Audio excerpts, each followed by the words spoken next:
Radio Classique, l'édito politique avec Le Figaro. Et donc avec Guillaume Tabar ce mardi encore. Guillaume, bonjour. Bonjour Bernard. Je cite le ministre Olivier Véran. Tout porte à croire que nous avons passé le pic de l'épidémie. Alors certes, on n'était pas habitué à des phrases un peu positives du ministre de la Santé. Comment faut-il comprendre cette phrase ?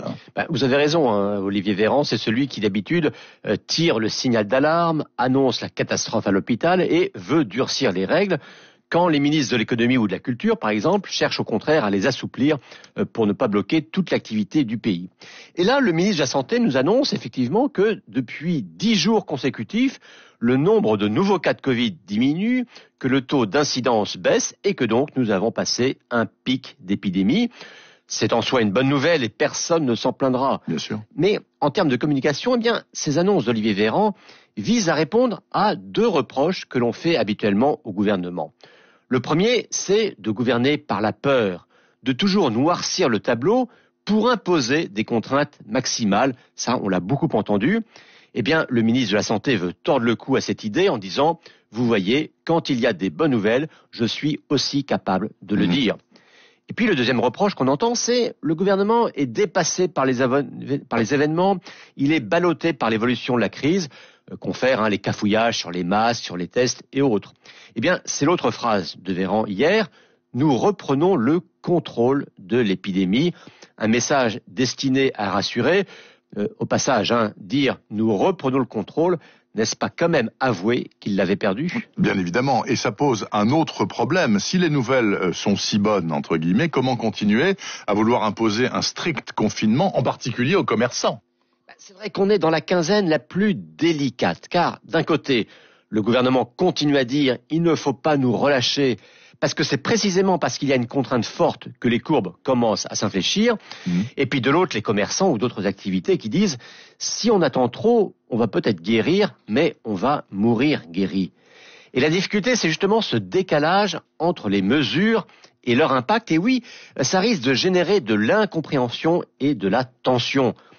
Pour l'instant, on est toujours sur pas de rouverture avant le 1er décembre, que ce soit pour les commerçants ou par ailleurs pour les cultes, on l'a entendu hier. La pression monte, y compris au sein de la majorité, pour avancer au 27 novembre. Pourquoi le 27 novembre ? Parce que c'est le Black Friday et parce que c'est un week-end de gagner aussi dans la perspective de Noël. C'est décisif, plus que ça, c'est vital.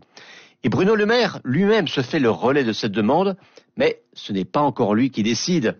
Et pour la messe dans un autre domaine, c'est pareil. Le week-end avant le 1er décembre, c'est l'entrée en avant, période importante pour les chrétiens.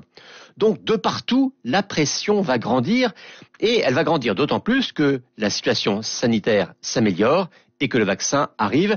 C'est vous dire si c'est vraiment le moment le plus délicat pour l'exécutif. Un moment que vous continuerez de scruter pour nous, Guillaume Tabar, pour Le Figaro bien sûr et aussi pour Radio Classique.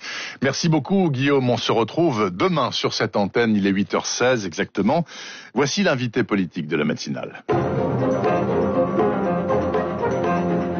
Radio Classique, l'invité de Bernard Poirette avec Le Figaro. C'est le député des Alpes-Maritimes, député LR, Éric Ciotti. Monsieur Ciotti, bonjour. Bonjour. Merci d'être en studio avec nous, monsieur Ciotti. On va parler bien sûr de la loi sécurité globale qui vient en débat cet après-midi à l'Assemblée nationale. On va parler aussi du Covid et de la réouverture des commerces. Mais d'abord, comment vont les vallées de la Vésubie et de la Roya ? Je rappelle que vous êtes vous-même originaire de Saint-Martin-Vésubie.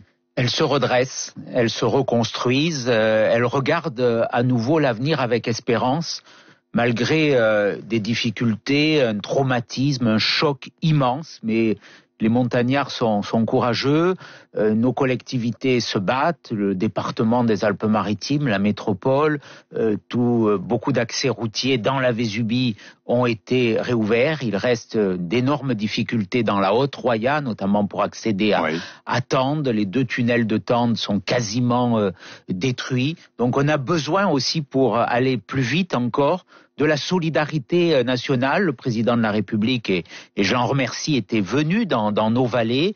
On attend maintenant, de façon un peu concrète, l'engagement chiffré de l'État. J'ai confiance dans la parole du président de la République, mais je suis vigilant pour qu'elle se concrétise très vite. Alors vous attendez aussi, j'imagine, Éric Ciotti, comme nous tous, du mieux sur le front de la pandémie et pourquoi pas la réouverture du petit commerce. Vous, à titre pas forcément personnel, mais pour LR, pourquoi pas, vous souhaitez que ça rouvre dès le 27 novembre ou par mesure de précaution, attendons de voir? Moi, j'ai toujours considéré qu'il fallait faire primer la sécurité sanitaire. Oui. Cette pandémie a déjà fait 45 000 morts, pas loin de 45 000 morts dans notre pays. Non, on est à 34 000. 45 000, c'est en Angleterre. Non, on a franchi les 40 000 morts. Ah, je ne crois pas, Monsieur Ciotti. Si, malheureusement, on les a franchis. Et hier, il y avait encore 500 morts supplémentaires. On a les chiffres des EHPAD aujourd'hui. Donc ce bilan, il est terrifiant. Et malheureusement, nous savons qu'il y aura encore des victimes. Donc moi, je suis rapporteur de la commission d'enquête parlementaire. On auditionne cet après-midi d'ailleurs à 18h le Premier ministre Jean Castex. Donc pour moi, c'est sortir de cette pandémie. Des erreurs ont été commises. Nous les pointerons le temps venu. On en a beaucoup parlé. Mais ce que je souhaite sur les questions notamment liées au commerce, pourquoi il y a aujourd'hui cette colère, et je la comprends, c'est parce qu'il y a un sentiment d'injustice. Les petits commerçants sont inquiets pour leur avenir, ils voient l'activité de toute une vie potentiellement s'effondrer, oui. Et ils ont besoin qu'on les considère. Et ils ont eu le sentiment qu'on les regardait différemment, notamment par rapport à la grande distribution. Donc il faut que dans ce contexte de danger sanitaire, et pour moi, je le redis, et je ne fais pas de démagogie, je considère qu'il faut des mesures de protection. Je les soutiens, j'ai voté l'urgence sanitaire. Oui. J'ai voté l'urgence sanitaire parce que je considère qu'il faut donner les moyens pour protéger les Français. D'ailleurs, très majoritairement, les Français approuvent des mesures de protection. Donc il faut aujourd'hui en sortir. On a des indicateurs, des premiers indicateurs qui, vous le rappeliez tout à l'heure, pour la première fois sont positifs. Oui. Allons au bout. Et ensuite, nous pourrons reprendre cette activité, mais il faut travailler à des protocoles sanitaires qui le permettent dans l'équité, dans la justice. Il faut qu'il y ait les mêmes règles pour la grande distribution et pour les petits commerces, parce qu'il n'est pas plus dangereux d'aller dans un petit commerce que d'aller dans une grande surface. C'est ça que nos concitoyens et que les commerçants ne comprennent pas. Donc à minima, la fermeture de certains rayons de grandes surfaces, comme la librairie par exemple, ou des choses qui impactaient des petits commerces, ça vous semble très juste? On ouvre pour l'alimentaire, certes, mais pas pour le reste. J'aurais préféré que la réponse soit l'ouverture de certains petits commerces. Plutôt, oui, voilà. Mais j'espère que ça va aller le plus vite possible. Et sincèrement, pour la première fois, je pense qu'on commence avec la perspective aussi sur le vaccin. Et il faut qu'on s'y prépare, parce qu'on a raté les masques, on a raté les tests, il ne faut pas rater le vaccin. Et le vaccin, ça nécessite une chaîne logistique très importante, et je poserai la question cet après-midi au Premier ministre. Oui. Il y a l'histoire de la congélation, notamment des vaccins, avec des congélateurs, notamment de Pfizer. C'est celui de Pfizer à moins 80. Les autres, c'est au frigo. On verra, parce qu'il y a encore beaucoup d'interrogations, mais il faut qu'on se prépare. Il faut qu'on se prépare à cette chaîne logistique qui vaccine, comment, et qu'on ne soit pas débordé. Vous savez, depuis le début de la crise, et c'est ce qu'on voit dans la commission d'enquête, on a toujours eu un temps de retard, un manque d'anticipation. Là, anticipons sur le vaccin. Alors que, je le rappelle, le vaccin de la grippe ordinaire, de la grippe de saison, est manquant actuellement. Bien sûr, en pharmacie. C'était aussi un manque d'anticipation. C'était aussi un manque d'anticipation. C'est ce qui a fait défaut dans la gestion de cette crise, c'est l'anticipation. Éric Ciotti, allez-vous voter le projet de loi sécurité globale? Oui, je le voterai parce qu'il contient des mesures intéressantes. C'est pas un texte majeur, il faut bien le dire aujourd'hui. C'est pas le texte qui va révolutionner la sécurité, mais les petites mesures qu'il contient, notamment pour notamment pour la police municipale, vont dans le bon sens. Je pense sur les mesures qui vont améliorer la sécurité. les policiers municipaux, je l'espère, demain pourront relever des identités, pourront avoir accès au fichier des personnes recherchées. C'est un amendement que j'ai porté. Dans le fichier des personnes recherchées, il y a les fichiers S. Donc, il y a des mesures qui seront utiles. Ce n'est qu'à titre expérimental, mais en tout cas, moi, je soutiens tout ce qui va dans le bon sens, d'autant que beaucoup de ces propositions, je les avais formulées dans le passé. Le fait de ne peut-être plus pouvoir filmer les policiers en activité ou les gendarmes, par exemple, sur des manifestations, de manière à ne pas les mettre en prise à d'éventuelles représailles. Est-ce que ça ne vous semble pas être une atteinte à certaines libertés? D'abord, c'est pas interdire de filmer, c'est interdire de diffuser des images de policiers reconnaissables, identifiables. J'ai moi-même porté cette mesure au mois de mai dernier. Oui, je sais. Elle m'avait valu d'ailleurs beaucoup de menaces, y compris des menaces de mort. J'avoue que je ne comprends pas aujourd'hui ce déchaînement contre cette mesure. On a le sentiment que les policiers, par nature, sont suspects, qu'il faut contrôler les policiers et que c'est eux qui sont les acteurs de la violence.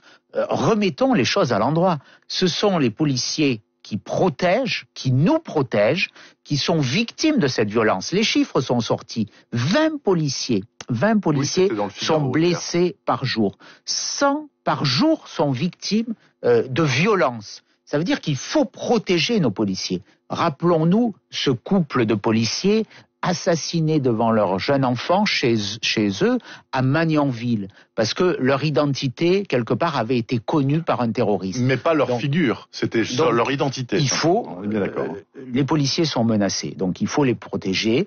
Je soutiens cette mesure et je souhaite même qu'on aille plus loin.